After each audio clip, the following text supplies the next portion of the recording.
Hola, mijos. I have a new story for you. This one is called The Beautiful White Horse. Relax. Close your eyes and picture yourself in the middle of a lush grassland. This is the home of a herd of wild horses that roamed free across the plains. Our tale is about one of these horses, a beautiful young filly called Dawn. Dawn's coat was the color of snow and was so pure and bright that she could be seen even at night. Word spread quickly about this magnificent horse and even reached the ears of the king himself. Would you like to know what happened? Listen carefully to her story. I want you to capture this white horse and bring it to me, King Claude said to his guards. It's only fitting that a handsome man like me should own such a beautiful filly. It was an easy ride from the palace to the plains, and the guards soon spied Dawn drinking her fill at the edge of a lake. They galloped toward her and threw a rope around her neck. The more Dawn struggled, the tighter the rope grew. At last she knew she was caught, and the guards led her back to the palace. The king's courtiers crowded around Dawn, pushing and pulling to get a good look at her. Her neck was sore from the bite of the rope, and the terrified creature shook from her mane to her hooves. The king shooed the courtiers aside and stood in front of Dawn. You belong to me now. I'm your king and master, he said in a loud, harsh voice that hurt Dawn's ears. She longed to be back running free on the plains where only the sounds of the wind and the grass and the call of the birds. Dawn was shut up in a pen in the stable block. Boris, the stable boy, was a bully. He took great delight in frightening Dawn and prodded her with a broom handle, just for fun. I'm in charge of you now, so you better behave, Boris warned Dawn. He yanked the rope around her neck hard to make his point.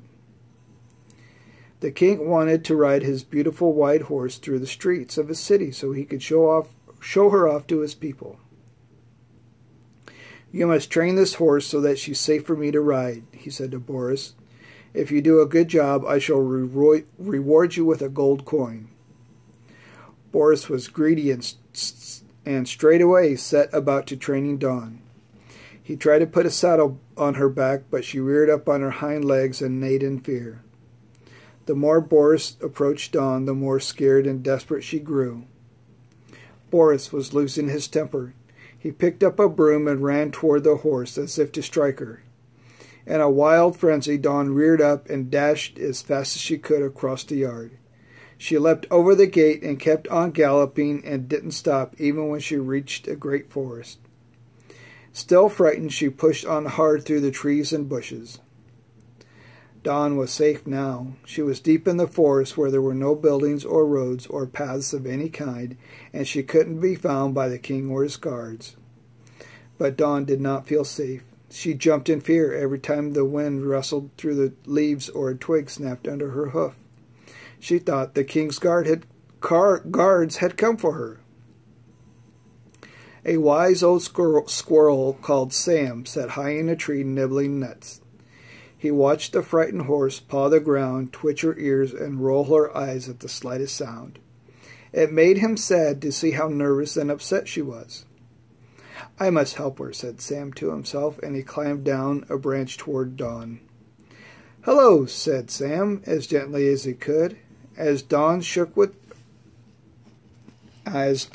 her head in terror. I didn't mean to startle you. I only want to talk to you. Dawn was calmed by Sam's kind voice. She told the old squirrel all that happened to her.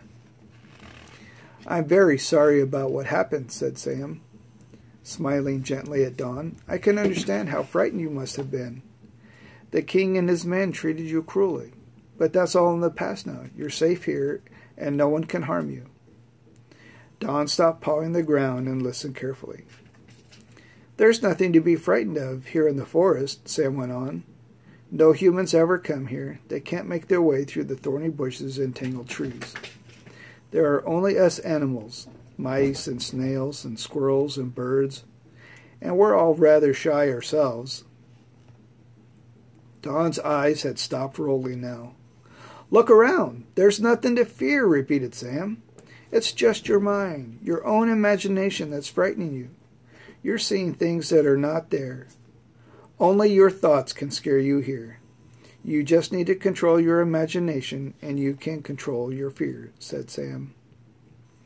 Dawn slowly nodded her head and thought about the squirrel's kind and wise words. She looked around her and saw the trees of the forest and some friendly animals who smiled and winked at her. The king and his guards were a very long way away. She remembered how difficult it had been to make her way this deep into the forest. It would be harder still for humans. Dawn knew Sam was right, and she thanked him for his help. And she decided to follow his advice. From now on, she wouldn't let her imagination get the better of her. Several days passed. Although Dawn was still nervous at times, she gradually became less afraid. When a noise startled her, she calmed herself by thinking through all the possible explanations. That's just the trees swaying in the wind, she told herself. Or that's just a twig cracking. It's probably Sam come to visit me or one of my other new friends.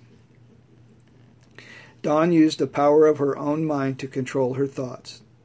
Now she was no longer led by fear. Little by little, she became happy once more and started to enjoy her new peaceful life in the forest with her caring new friends.